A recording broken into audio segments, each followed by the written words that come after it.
Continuando então a nossa segunda parte da aula, nós vemos aqui, né, na nossa apostila, na página 2 agora, em continuidade ao que nós começamos a falar sobre o que faltam, né, nos livros apócrifos que não deram a estes a canonicidade como palavra de Deus. Então no item 2, na página 2 agora, um outro fator que não compete aos livros apócrifos não detém a autoridade de Deus, né?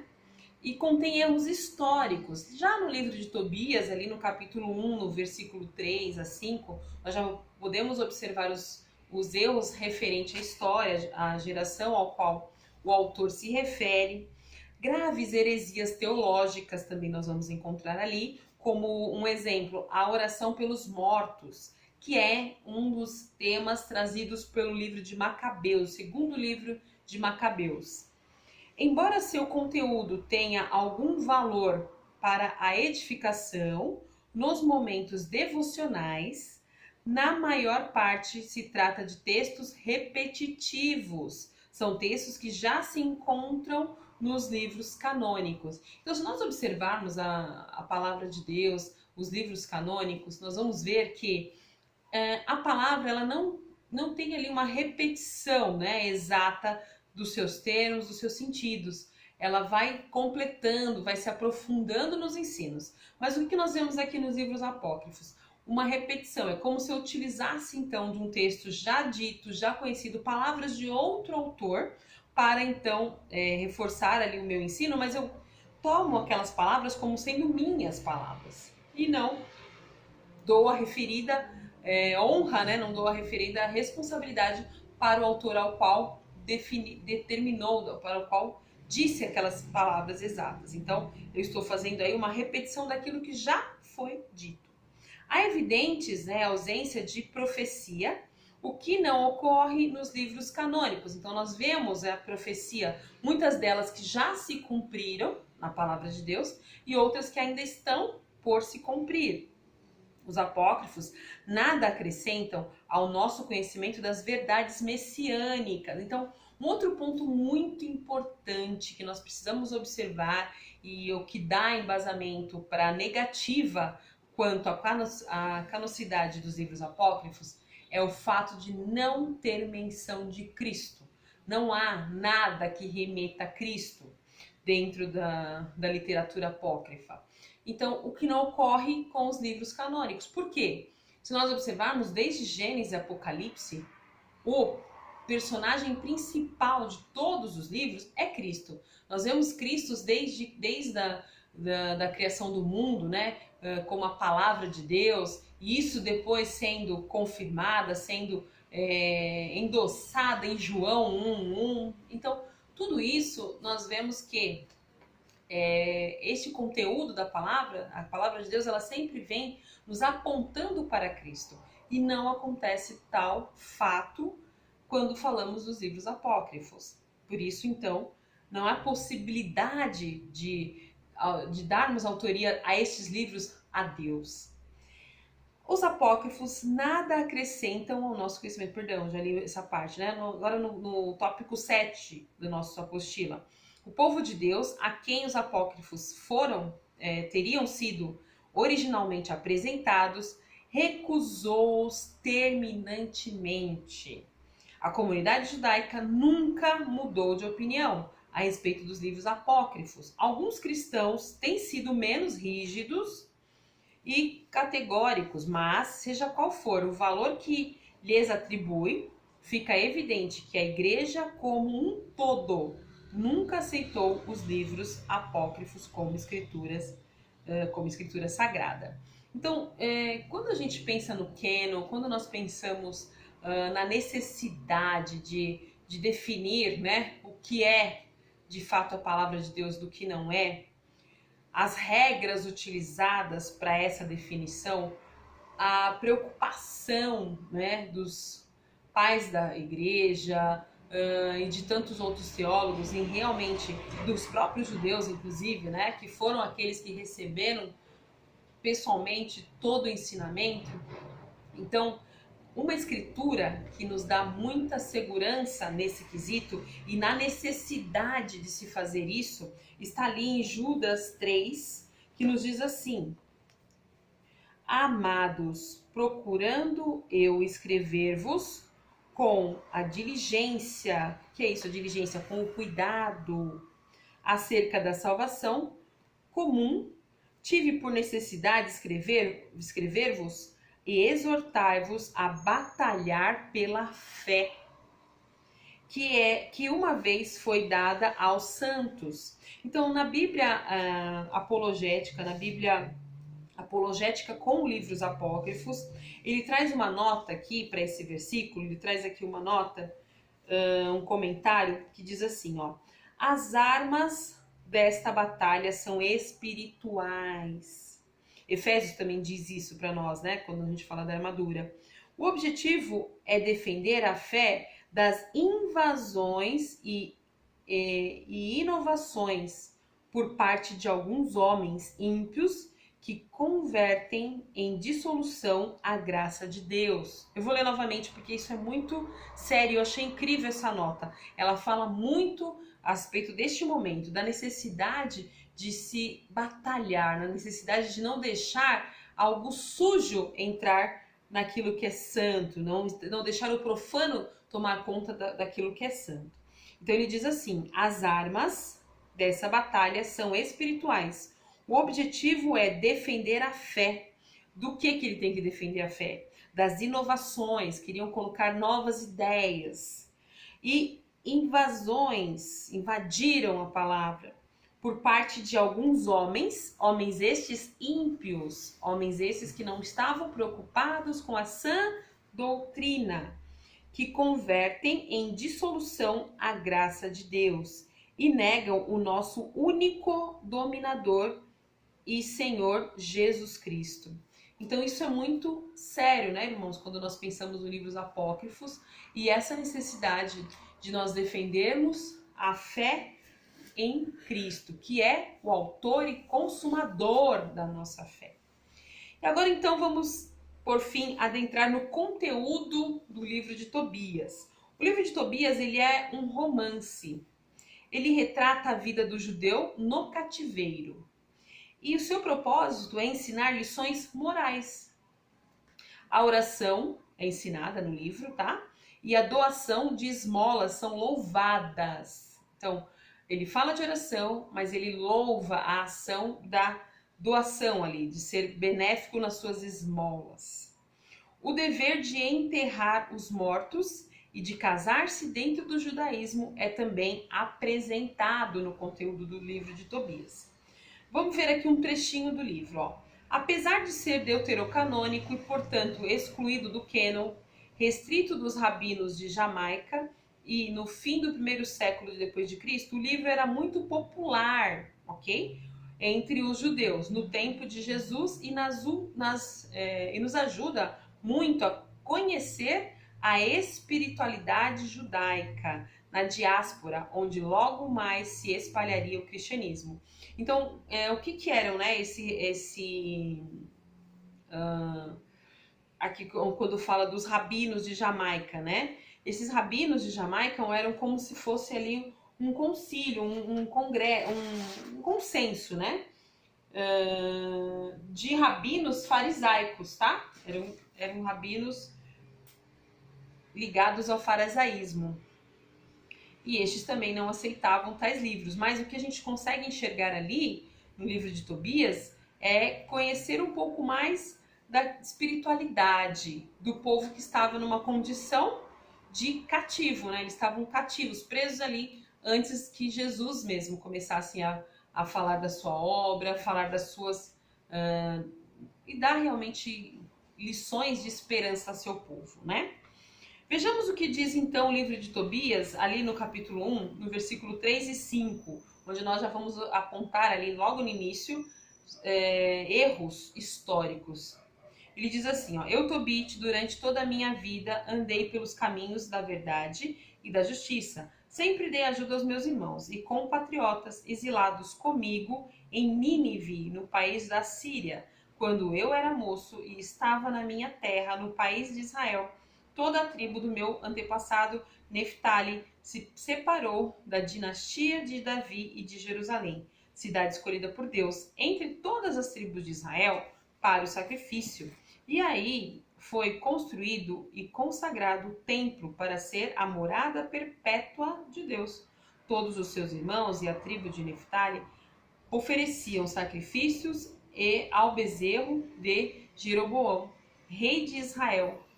Tinha colocado em Dan, na região montanhosa da Galileia. Olhem só o que diz aqui na nossa apostila, o comentário feito pela Bíblia, né? Conferência Nacional de Bispos do Brasil. Então é uma Bíblia católica esta. Conferência de Bispos do Brasil. Temos a seguinte nota explicativa a respeito deste texto que nós lemos agora. O herói Tobias conta a história como se fosse contemporâneo, que viveu ou existiu na mesma época da divisão do reino por volta de 930 a.C. Então aqui nós já vemos um erro histórico. Ele está falando como se ele tivesse vivido lá no ano de 930, mas se o livro foi escrito e ele está escrevendo o livro ali por volta de 400 anos antes de Cristo, 200 anos antes de Cristo, como pode então ter se colocado numa posição de quem estava lá, visualizando, contemplando as ações vividas naquela época? Aqui já se mostra o primeiro erro histórico, porque ele não conta uma história, ele se diz parte dela. E não é verdade, né? E aí, então, aqui ele também explica o seguinte. No versículo 2, no tempo de Salmanasar, rei das Sírias, Tobit foi exilado de Tisbé, que fica ao sul de Sedes, em Neftali, na Galileia do Norte, acima de Hazor, a ocidente, ao norte de Cefate. Ele é situado no tempo de Salmanasar e da deportação à Síria, por volta de 720 a.C. Então, este livro ele faz menção também, né? Então, aqui nós já vimos um primeiro erro histórico e não compete realmente, porque todas as mensagens, todos os ensinos, tudo aquilo que Deus interagiu com o povo, ele estava dentro de uma cronologia histórica. Então, este livro já não consegue mesmo ser apontado como sendo inspirado, né, com base nisso. Já vemos aqui a mão humana, já vemos aqui a atitude humana. Agora, o que nós vamos encontrar também ao longo da leitura do livro de Tobias? Ele vai fazer menção de um anjo chamado Rafael, que se apresenta como Azarias, tá? A Tobias. Com a cegueira do pai, Tobias toma as rédeas do negócio, da família, né, da casa, e sai em viagem. Inexperiente, Tobias é conduzido até a Média pelo anjo Rafael, que lhe ensinava o caminho. Em Tobias é narrado que o próprio anjo deu uma receita para acabar com o ataque de demônios. Olha só a loucura que começa aqui já. Então, primeiro que esse anjo Rafael, em nenhum momento, nenhuma escritura dos livros canônicos nos traz a menção de um anjo com este nome, né? Nós sabemos do anjo Gabriel, né? Que ele não somente falou uma única vez no livro, mas nós vemos ele agindo, né? E o nome Gabriel sendo mencionado por mais de uma vez, né? Ao longo do livro. E o outro anjo, qual que é o outro anjo? Bom, nós temos aqui dois anjos, né? Não me lembro agora, nem o meu ajudante também não me lembra agora. Então, nós vemos o livro do anjo, nós vemos Gabriel sendo mencionado ali. Miguel. E Miguel também é mencionado. E é mencionado mais de uma vez. Já esse Rafael, ele só aparece no livro apócrifo. Em nenhum outro momento ele aparece. Então, o que nós podemos enxergar com isso? Que já tem aqui um erro até referente, né, à nomenclatura, a uma criação de um anjo que Deus nunca mencionou. E o que esse anjo faz? O que Tobias pede para ele? Ele pede para ele uma espécie de uma receita, uma espécie de uma simpatia. Por quê? Tobias, ele casa com uma das suas parentes ali, Sara, né? E só que essa mulher, ela já tinha sido casada por 7 vezes e nunca conseguiu consumar a núpcia, porque antes delas se deitar, né, de fato, com seus esposos, os mesmos morriam. Então, havia ali uma corrente, uma notícia, né, decorrente ali naquele meio, que ela tinha um demônio, e esse demônio não permitia que ela consumasse o ato do casamento. E já havia sido isso ocorrente com mais de um marido. E aí, então, Tobias, ele casa-se com essa mulher, e este anjo dá a receita de como ele vai consumar a núpcia com ela, sem morrer como os outros também morreram. Este é o contexto aqui, popularmente falando para vocês. E aqui está dizendo a nossa apostila, né? Como é que ele ensinou? Como é que esse anjo, o que esse anjo deu de receita para Tobias acabar aí com a raça do demônio e conseguir consumar o casamento? Ele disse então para Tobias, ó, o coração e o fígado servem para serem queimados na presença de homem ou mulher, atacados por algum demônio ou espírito mau. A fumaça espanta o mal e faz o demônio desaparecer para sempre. Vejam bem, a fumaça faz o demônio desaparecer para sempre. Se uma pessoa tem mancha branca nos olhos, basta passar o fel. Depois de soprar sobre as manchas e a pessoa ficar curada, quando entraram na média, né, e esperaram perto de Ecbatana, Raquel disse, irmãos Tobias. Ele respondeu, o que foi? O anjo continuou, hoje devemos passar a noite em casa de Raquel. Ele é parente seu e tem uma filha chamada Sara. Então é quando ele se aproxima de Sara, já sabendo o que deveria fazer para expulsar o demônio que estava na vida dela. Olha só o comentário que traz para nós a Bíblia de tradução ecumênica, na página do ano de 94, na página 1593. A ideia era que o odor nauseabundo da fumigação incomodava o demônio e obrigava a fugir. A bile do peixe era um dos remédios usados pela medicina antiga para as doenças dos olhos. Então, o que a gente vê aqui, na verdade? Né? Um absurdo, porque a palavra de Deus nos diz que para se expulsar um demônio é necessário fazê-lo no nome de Jesus. Aqui mais me parece uma simpatia, algo, né, de uma cultura popular. É como você perguntar para a avó o que fazer para passar a gripe. Ela vai dizer para você, de repente, corta o limão em 4, o alho numa posição A ou B, ferve ele com mel para você poder chegar naquilo que você objetiva, que é a cura da gripe. Então me parece, lembra-se muito aqui umas ações, né, revoltadas à cultura, à tradição popular. Então o anjo falou a Tobias, você não se lembra de que seu pai lhe disse para você se casar com uma mulher da sua família? Pois preste atenção, meu irmão, não se preocupe com o demônio e se case com ela. Eu tenho certeza de que esta noite ela vai ser dada a você em casamento. Quando você for para o quarto nupcial, pegue o fígado, pegue o coração daquele peixe e coloque-os no queimador de incenso. Quando a fumaça começar a subir e o demônio sentir o cheiro, ele fugirá e nunca mais aparecerá perto dela. Olha a solução que ele deu, né? Então, sobre esse texto aqui acima, Arnedo nos afirma que um dos temas específicos de Tobias é a medicina popular.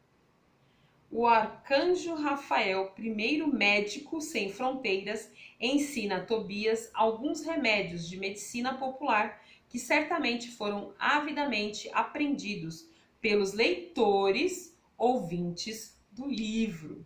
Então, este é o grande problema, né, irmãos, de incluirmos esses livros dizendo aí que trata-se de palavra de Deus, porque em nenhum momento Deus precisou fazer uma espécie de simpatia ou fazer algum tipo de remédio, né, nesse sentido popular, dar ordem para que o homem manuseasse a cura. Ele, né, Jesus, por vezes que curou, simplesmente perguntou, você quer ser curado? E assim o fez. Então, não podemos realmente ter, né, essa visão de palavra de Deus, algo que Deus nunca utilizou como meio para suas obras.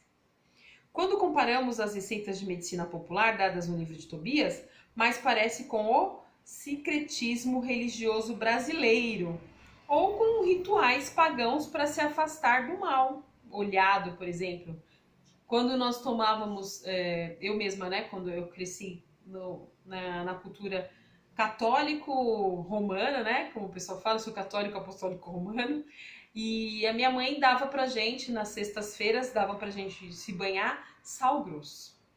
Algo que ela aprendeu lá com a avó, com a mãe, que era para espantar o mal. E a gente sabe que nada disso tem valor nenhum. Hoje nós entendemos, né? Que nada disso, que tudo isso não passa de grandes mentiras de Satanás mesmo para os povos, né? E secretismo, quer dizer, eles ainda não estão voltados, né, para a verdadeira fé. Ficam buscando, né, a espiritualidade em todo lugar que se vê.